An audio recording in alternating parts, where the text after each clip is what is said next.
We have a live studio audience. You can see them here in the background. They're all here for Gina tonight. It may sound like a lot of people. It's actually just my mom and dad, Natalie and Jordan, but we're all going to join in tonight and listen in. But we are so excited. Tonight we get to hear from the one and only Gina Nuzzo. She is such an amazing person, has so much to offer. So I'm going to mute myself without further ado and give you the mic, Gina. Thank you so much for doing this tonight. Yay. I'm so excited. That was so fun. It really did feel like I had a total fan club over there. But I'm so excited to be here with you guys tonight and so honored to be doing this skills training. And tonight we're going to be talking about how to use Instagram, finding your niche, to then grow your following, to then be able to attract in both brand partners and customers. So this is a really important piece because I did have someone reach out to me and be like, I feel like I know my niche, but are you going to share like how to then convert those people into like young living customers or brand partners? And I was like, yes, I am. I'm going to be covering that. So just a little background about me. I started I'm a gold leader with Young Living, and I started the Young Living business about 3.5 years ago. And that's when I opened my Instagram account probably around that time. It's called whoops, my thing just went out. Oh, well, hopefully the lighting is okay still. Sorry. Is it still okay? Okay. My ring light just went out, but there you go. So my handle is @consciousmama_. And I had initially created it to share with other moms how to transition their home to a non-toxic household before I started Young Living, actually. And then I found Young Living, and that's what I focused on that page. So I have grown from 0 followers in those 3.5 years to 23,000 followers, but that my size doubled actually pretty recently. So I want to share exactly how I did that with you all and how I've utilized that specifically to convert people into Young Living customers. So something that people say that I think is so true is if you try to talk to everybody, you're going to talk to no one. And I really struggled with this for a long time because I'm a Gemini and I have all these different interests and I'm very versatile and I've had all these different things. But I would hear people talk about it. I even really specifically remember Bethany sharing that one of her friends, I think she works in another network marketing company, maybe Beachbody or something, but she was sharing I've watched my friend grow to 50K followers by just sharing how people can just take care of curly hair. And she's like, she's really honed in on this niche and that's all she shares about. And that's grown her following. And I was like, wow. And it didn't click. I don't know why it didn't click for me until like recently. I don't know. I saw one of my friends on Instagram. She probably had the same amount of followers as me, maybe like 5,000 to 7,000. And all of a sudden I was looking at her Instagram and it was like 19,000, 20,000. It was just like growing and growing. And I was like, what is going on?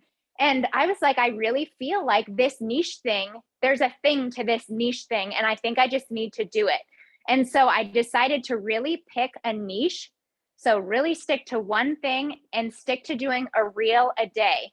And I know that can seem scary, but I'm going to put after I talk and I do a little Q&A, I'm going to put 2 accounts that I think if you're someone that's new to making reels, there are 2 accounts that you want to follow in regards to like tips and tricks to actually making reels, because, you know, not everyone knows how to do this. And if you're on this skills training thinking, I don't really want to go the Instagram route, that's okay. But if you're a brand partner that wants to grow a huge team, which I think all of us here do, you're going to have people in your downline that want to go the Instagram route. So this is something that even if you don't feel connected to it, you should know for your brand partners that want to come in and grow through Instagram. So I decided to pick a niche. And for me, I chose child loss. That's, you know, a lot of you know that we lost our son a little over 1.5 years ago.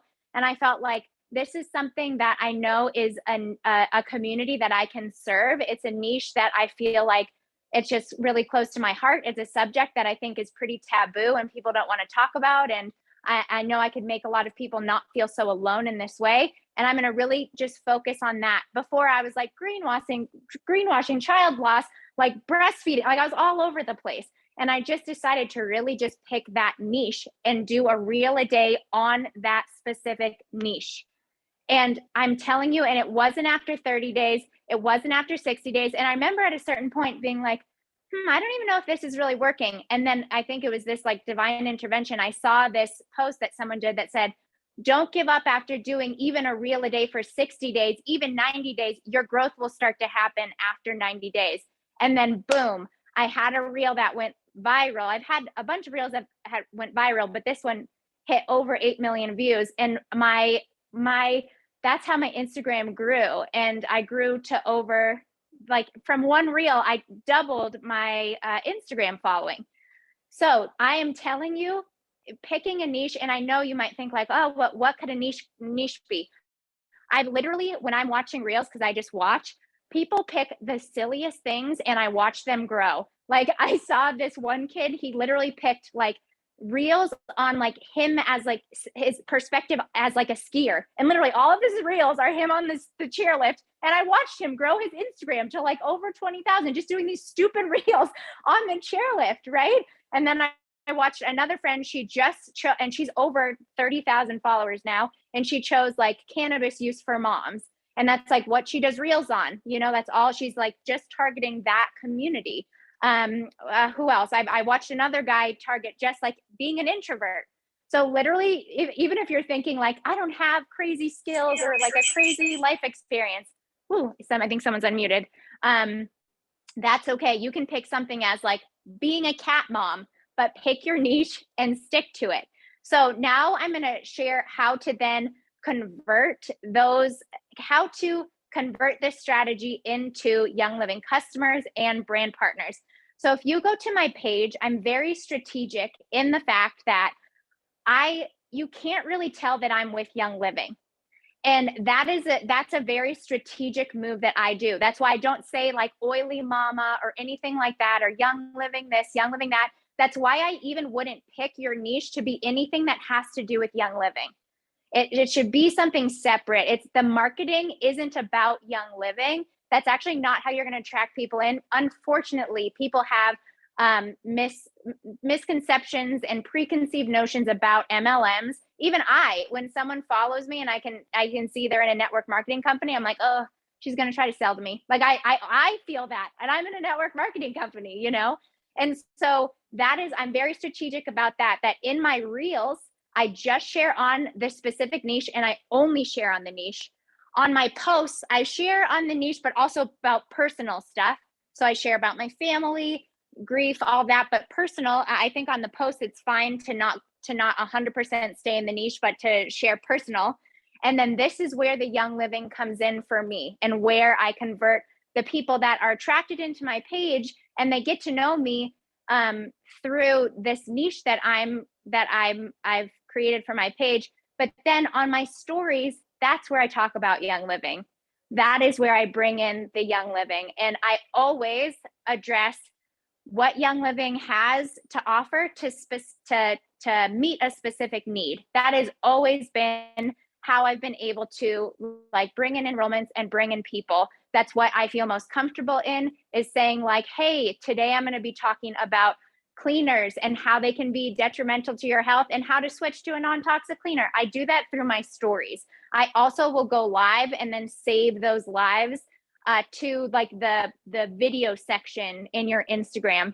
So there is content there, educational content there on Young Living, but it's not going to ever come through my reels, and it's not ever going to be like on my page in my bio. I mean, my link, I guess, is in my bio, but you don't come to my page and know like, oh, she's a Young Living distributor, which I don't know. I found that really works. And so I would suggest that, but also you have to do what's right for you. So if you're like, no, girl, I'm doing a total oily mama page and you're going to know, like, that's totally fine. I'm just sharing with you how I've grown my account to where I have, and how I've converted people into Young Living customers and brand partners. That's really cool, because one of my brand partners, who I love dearly, she's now a great friend of mine who was on our brand partner call today, Ariana. She found me through my reels. And so it's cool to see like, wow, and she converted into, she's here as a brand partner. So that's really amazing. Okay, so I'm trying to think if I covered specifically how to I guess maybe I could open it up for questions, because I feel like I want to make sure that I know that people will have like specific questions about specific things. So maybe I could open it up. I know I haven't talked for that long, but maybe the question part will take a little longer.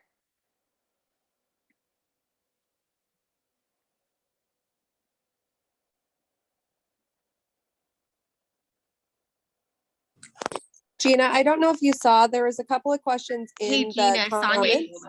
Sorry. Can you hear me? Yes. Okay. In the comments, Victoria asked, how are you increasing your story views, or do your real views translate to your story views? That's interesting. Yeah, I've found that as my audience has grown, and as I specifically as my following has grown, my story views have also increased. And that growth has come from sticking with a niche in my reels and just sharing personal stuff in my posts. And then in the stories, specifically sharing educational content, but really specifically on how to, I know I share this, but really how to address specific needs with Young Living. So whether it's like supporting your immune system, or seasonal stuffiness, or I don't know. I don't know why I'm drawing a blank. I do like a story every day. But those things, how to swaps for something that converted recently was I did like lavender and frankincense, and talking about them as like a non-toxic option for Vaseline and Aquaphor, rather than using like a petroleum-based product. And that someone was like, oh, you know what? I really have been thinking about switching those things. So I hope that was helpful.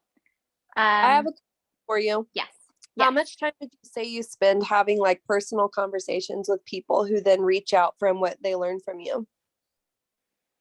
Yeah, that's great. Yeah, I feel like quite a bit in my DMs, to be honest, and it always starts not related to Young Living.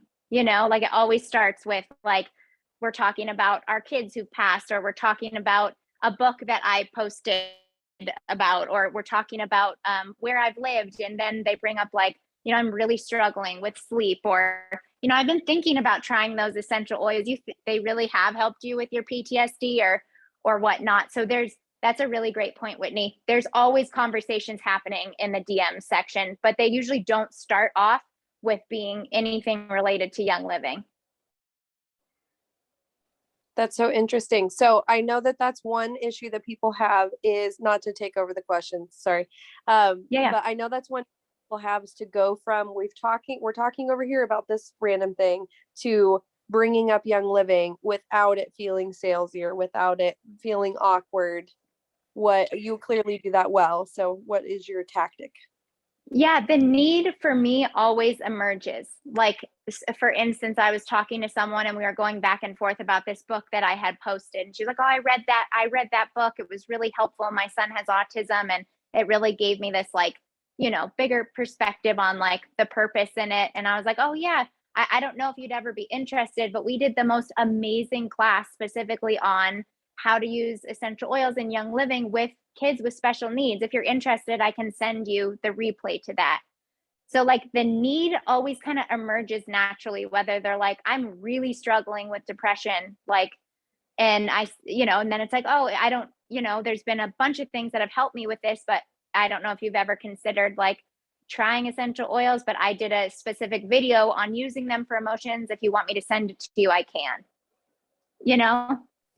And then you can reuse your content. That's brilliant, because you already have all of those videos done that you did. Exactly. That's exactly it. Exactly.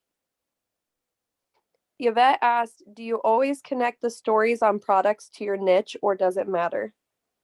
No, I do not. Not in the stories. So to be clear, the niche is just the reels, is like, that is specifically like the reels, kind of your bio, that's like kind of all niched. But then in your posts, I think more personal, still not Young Living, but then stories, you can do Young Living, and also like the lives that save into your like video file on your Instagram, I also will like share Young Living how they can meet a specific need. But no, it's not specific to niche in regards to talking to about Young Living. No. Hey, Gina, it's Alicia Allison. First and Hi. foremost, hi. I so hope I get the opportunity to meet you in person sometime. I root for you all the time. You're in my thoughts, you're in my prayers, and your daughter, Sky, is just gorgeous. So congratulations. I wanted to ask, there's two questions I have. I really suck at reels. Like, I am terrible at it. Like, there's no secret to this. It takes me, 3 hours and a million tries. And then I did my first reel and was so proud and my face wasn't even on it. So it's just not the only reason. And Instagram is like against every single thing that I want in my whole being, but I'm doing it for the business, right? Because I do feel like I have a niche and that's not my problem. I have some trainings that I'm watching about Instagram to try to get it comes down to time. And the more, no, Faith, you are not the only one. I am terrible at it. But if I get more niche related, I'm hoping that weeds out the creeps that are constantly messaging me. I get like 10 messages a day from people that are just really creepy, asking me like directly, am I married? Does that help weed out the creeps? Is this just me? Because this is new to me, all of it. Or do you still get creeps? I guess is what I'm asking. And any specific people I can follow to see how they do reels or trainings or anything like that. Please let me know. I'm all ears. Yeah, I'm gonna put, these are my two favorite people to literally, they do like Reels Academy, but honestly, I just follow their tips and tricks from their page, and I've learned everything just from their page in regards to how to record, little tips and tricks on recording. Like, these two people I feel like are awesome, and you can learn so much. Like, you don't have to spend a dime. You literally just go to their page and like you can absorb so much information from them. I'll tell you another little trick too right now is how I find audios. Obviously, like sometimes I just watch reels, but another way that I find audios is I go to both of these people's page and I just copy the audios that they're using. I know they're using trending audios because they're like the reels, whatever, and you can just save the reels like from these people that are kind of like the reels experts of Instagram. But these are, I just put it in the chat, these are my two favorite people. And I really will say that at first I remember reels took forever and it took so long to like edit them and it just was like overwhelming. The more you do it, just like anything else, it gets so much easier. And just getting like a good little ring light, mine shut down for some reason while we were on the call, but getting a good little ring light, making sure that you're in like, I think natural lighting is the best. And you just kind of have to like work with it a little, but like natural lighting with a ring light, super easy, but it just helps it look a little bit more professional. And then I just do it at like when Sky is napping. I just make sure that I have that time like carved out every day to just get up a reel. So I hope that was helpful. Super helpful. Thank you. I have a question. Is there any strategy to you leaving all of your reels on your main page? Because I know there's an option for just putting it under the reels, and then you can also put it like next to your posts. Do you have a strategy for leaving it on your main page?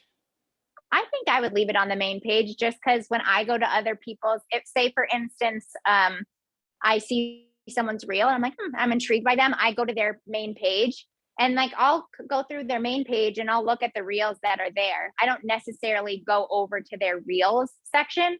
So I would leave them on your main page. The only time I ever take them off is if I feel weird about a reel or like if I mess up the grid because my Instagram is like in a specific grid. But otherwise, I would definitely leave the reel on your main page so people can have access to it when they find you. Hey, Gina, Jessa here. Yeah. Hi. I am still trying to find clarity around my niche for my main page. I've done like 3 different niches in the last 3 years. So that just tells you how chaotic my brain is. So I'm trying to figure that out. But once I nail that down, I did create a separate oil community Instagram page because no offense to anybody that loves Facebook, I really don't like Facebook and I'm trying to get away from Facebook. I do invite all of my members to join the OQ page and a couple of the Simple Life with Whitney's team, because great education and all that. But I personally don't want to create a separate Facebook group page. So I'm almost using that Instagram page as my oil community page. Do you think that that's okay for education on there separately? Yeah. Definitely. Okay. I guess the one thing that I would just say is how are you then getting exposure to are people getting any exposure to Young Living on your main page? Yes. Or you only, okay, cool. I do most of all that in my stories. So I had that checked off right when you were talking. I had like 5 things I'm doing wrong, but I have one thing I'm doing right. So I am talking about Young Living in stories, and connecting people and sometimes I share, like I'll share an oil and rain educational thing on my Justin Meyer page, if that makes sense. I just wanted to do that because I've talked with Whitney about it. And it's just one of those personal decisions. It's like, do I want to spend the extra time educating on the oils page? And I feel like I need to have, because basically the only people that follow me on my oils page are my members, which I think is fine and good, right? Because it's just for them and I can gear it towards them as my specific audience.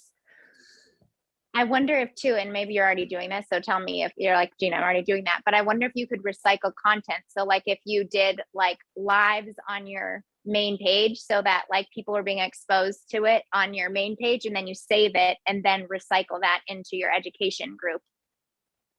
Perfect. That's so smart. Thank you. Yeah, totally. Yeah. Hey, Gina. Darling. Sorry, Sonia, go ahead. I'm sitting here with Bethany and so one of the questions that Jessa asked, it was funny. It was one of the things I had written down. I am doing Facebook and Instagram both. And I recognize that now I can't, if I do a live in Facebook, I can't now save it. So you don't have any workarounds for that, do you? Okay. I don't. I know that's what I was doing. I was doing Facebook lives, saving it, then recycling it to IG TV, but now you can't do that. You can't save the Facebook lives. You can. Yeah, you go to your archive. So if you do it on Instagram, you go to like your profile and then the settings, and then you can go to archive. And the first thing it shows you is your story archive, right? But if you go over to the live archive, you can click on your video, and then there's an option to download it to your phone. But what about for Facebook, we're asking? Yeah, so can you start on Facebook and do that? Right. I wonder, I've always had a really hard time finding even my stories archive on Facebook, so I'm not sure about Facebook. Okay, we're looking into. Okay, the other question I had for you, Gina, was do you have a list of inspiration, content for reels, stories, or do you just get hit every day with this aha moment where that's what I'm going to do? Yeah, that's a great question, because for me, content ideas do come really easily, but a great thing that I think like a great tip would be to either go to those 2 accounts and look at the audios that they're using, which are trending audios, and just think to yourself, okay, how could I use these on like a menopause outlook? Like just, that's all I do is I think like, okay, how could I use this on child loss outlook? And just go to their page. You don't even have to go scroll through the reels. You just go to their page, look at the ones they're using and say, okay, me, that one that's like popular right now, that's like the walking, but like, me going to take my like mental health break. You could be like me going to take my, like my 3 oils to make me feel incredible that day or whatever, whatever, you just connect it to your menopause, I feel like this is me chiming in unannounced or uninvited, but like hot flashes are such a funny, they're so funny. Like we should. Yes, we should. Yeah. I feel like, and this is something we could always talk about too offline, but I feel like you should do something that's like, you are so like vibrant and healthy and for your age. And I feel like that would be such like a incredible niche to like really focus on that, because I've saw a woman doing that. She doesn't even look half as good as you. And she's like in her 50s, but I feel like you could do that. Like the niche would be like want to look like freaking incredibly hot and attractive and like young and vibrant in your 50s, like I feel like that could be like a niche. And then people come to your page and you're like, oh yeah, I feel like crap, and like I do want the menopause thing, but that like little in, like there's just these little, when you have this like little in, it just, the niching that way really, really helps. Hot flashes are all fun and games until you have them, FYI. They're not funny at all. I'm not looking forward to it at all. You're not gonna have to worry about it. You got the deal. Yeah. So Thank you, Gina, Gina. How important are lives? So honestly, I can say that reels are more important now, but I used to be, it's always whatever Instagram's newest thing is, that's the thing that they're going to push. And so when lives used to be the new thing. And so that was like the thing that the algorithm pushed. But right now, reels is the thing that the algorithm is pushing. So I think the reason why I do a live is because rather than just recording a video and then posting it, you're getting the opportunity to be that first little ring on Instagram. Say, if you do the live, you're the first little ring. So people are like, oh, what is she talking about? And you have that opportunity to have exposure that one time, and then you save it, and then you get to have the opportunity for exposure another time. And that's the thing that's so important about reels, is you're gaining exposure to people that are not your followers. Like that's the greatest thing about it, is people who are going to see you who aren't your followers. Whereas if you're just creating content on your page, only your followers, and not even all of your followers, are going to be seeing your content. Okay. Awesome.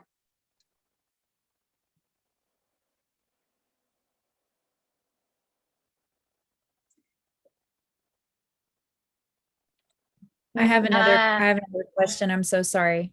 Just really quick. Yeah. Do you have any tips on figuring out what niche to choose if you're interested in like 15 different things? I know that's exact. I really had the same thing. Like it was like breastfeeding mom, like this, like greenwashing and child loss. And I really don't think it matters what it is. I think what matters is that you pick a niche. Like that's what I found. I was like, I don't think it really matters what it is. I think I just need to pick a niche and stick with it, because I was watching all these other accounts doing it and growing. Like I was like, okay, look at this person. Look at them. They have now 30,000 followers. I just saw that they had 5,000 followers and they're doing this silly ski thing, like, look at this. I literally was watching like 5 or 6 accounts growing exponentially only because they picked this niche on reels and they were just doing reels specifically on that niche. Yep. I think too, and maybe I can only speak for myself, but this might resonate with some of y'all. I think we all feel a tendency, it's human nature to feel a tendency to showcase all the parts of yourself, to be truly authentic, to not leave out anything that's like super important to you. And the fact of the matter is that can come with genuine connection and, making those real, authentic, engaging connections with people. And so that's my problem, is I need to just choose something and niche down, like down, and let all of the rest of that go, that I don't have to showcase everything about myself on my Instagram feed. And it can and the reels are niched, but then share all your other cool things about you in your posts. Yeah. Like that's the thing that I had to get in my head, is like, oh, the reels this is literally a marketing strategy. It's simply a marketing strategy to get people to my page and like to gain more exposure. But like I can share more parts of myself in the posts that I do that are just posts, or through my stories. Like your stories don't have to just be Young Living. Like people watch stories to like see an inside view to Jess's world too, So yeah. I think just the marketing strategy is specifically for reels, picking a niche and sticking to that, if that makes sense. So Gina, I have another question, if that's okay. It's Alicia again. If you are not, because I realize that I'm not the only person that is not Instagram savvy. And when I say that, it's really not Instagram savvy. So, but I am more about the connection with people. So Instagram, and for people in my generation, and yes, I'm in my 40s, y'all.